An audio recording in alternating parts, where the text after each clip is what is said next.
안녕하세요. 오늘은 메타 플랫폼스, 그러니까 메타 이야기입니다. 요즘 AI 기대감 때문에 주가는 정말 헐헐 날고 있는 것 같은데 과연 그 속까지 탄탄할지 한번 보려고 합니다. 특히 그 장부상 이익하고 실제 회사에 도는 현금 흐름 사이에 차이가 좀 있다는데 이게 왜 중요한지 좀 자세히 알아보겠습니다. 네, 안녕하세요.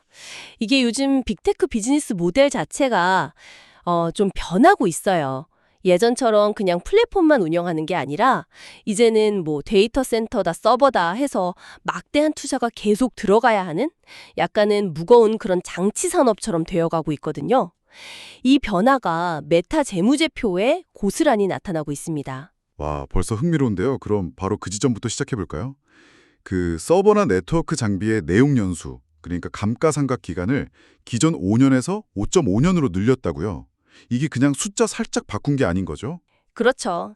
이게 별거 아닌 것 같아도 이 조정 하나만으로 2025년 상반기 순이익이 무려 13억 4천만 달러나 늘어난 걸로 나옵니다. 비용으로 처리하는 기간을 늘리니까 당장 올해 비용이 줄어드는 효과가 나는 거죠. 아, 비용을 더 긴 시간에 걸쳐서 인식한다. 네. 근데 여기서 좀 짚어볼 게 있어요. 요즘 AI 하드웨어 기술 발전 속도 이거 정말 무섭잖아요. 어쩌면 2년, 3년만 지나도 완전 구형 취급받을 수 있는 장비를 5.5년이나 쓴다고 가정하는 게 과연 이게 합리적인가 하는 거죠. 듣고 보니 그러네요. 너무 길게 잡은 느낌인데요. 네, 뭐랄까. 금방 바꿀 최신 스마트폰을 한 5년 넘게 쓸 거라고 예산 짜는 거랑 좀 비슷하다고 할까요? 그래서 이걸 두고 회계적 착시 아니냐 이런 의심을 하는 시각도 있습니다. 하긴 장부상 이익은 그렇게 좀 만들어낼 수 있다 쳐도 실제 회사 금고 사정은 또 다를 수 있겠네요. 현금 상황은 좀 어떤가요? AI 듀자 때문에 돈을 진짜 많이 쓴다고 하던데요. 바로 그 지점에서 이익과 현금 흐름의 차이가 딱 드러납니다. 2025년 상반기 딱 6개월 만에요. 현금 및 단기 유가증권이 780억 달러에서 470억 달러로 무려 310억 달러나 급감했습니다. 310억 달러요? 와, 엄청나네요. 네, 말씀하신 대로 AI 인프라 구축, 그러니까 데이터 센터 짓고 서버 사고 하는 설비 투자, 이른바 캐펙스가 가장 큰 원인입니다. 총 자산에서 이런 서버나 네트워크 자산이 차지하는 비중이 아주 가파르게 늘고 있어요. 근데 더 주목할 건 기업이 진짜 자유롭게 쓸 수 있는 돈, 바로 잉여 현금 흐름, FCF인데요. 이게 최근 2분기 연속으로 줄었어요. 약간 정점을 찍고 내려오는 듯한 모습입니다. 근데 이익은 사상 최대라고 하지 않았나요? 맞습니다. 그러니까 기록적인 순이익을 발표했는데 실제 손에 쥐는 현금은 줄어들고 있다. 이 상반된 흐름이죠.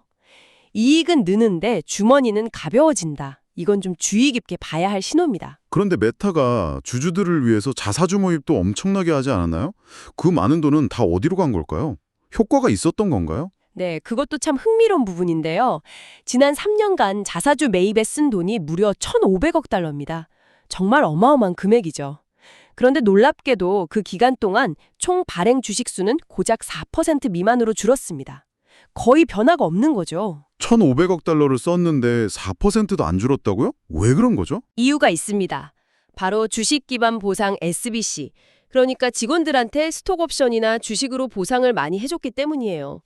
새로 발행되거나 지급된 주식이 워낙 많다 보니까 천문학적인 돈으로 자사주를 사들여도 그게 기존 주식 가치가 희석되는 걸 겨우 막는 수준에 그쳤다는 겁니다. 아, 그러니까 밑빠진 독에 물 붓기까진 아니어도 효과가 거의 없었다는 거네요. 그렇죠.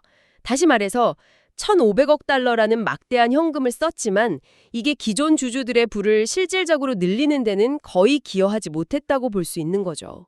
그렇군요.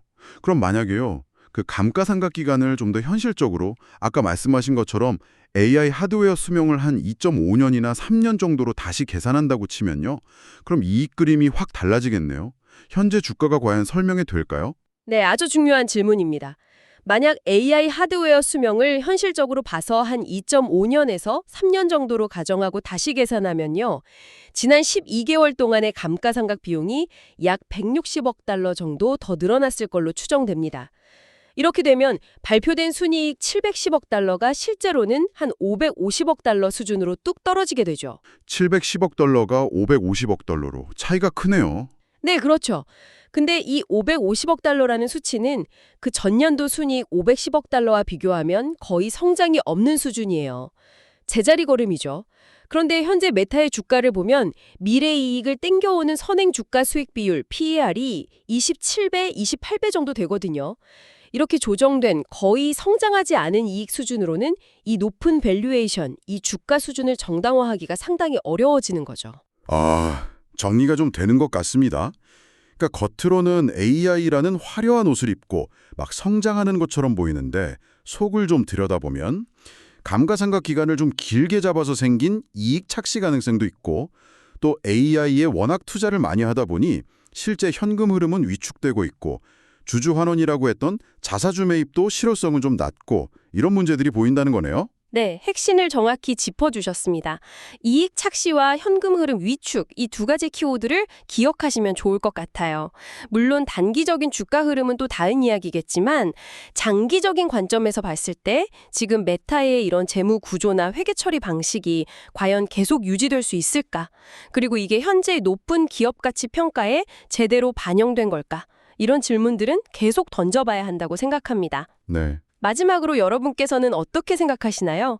지금 메타가 정말 막대하게 쏟아붓고 있는 이 AI 투자가 미래에 과연 어떤 실질적인 현금 창출로 이어질 거라고 보시는지 한번 진지하게 고민해 보시면 좋겠습니다.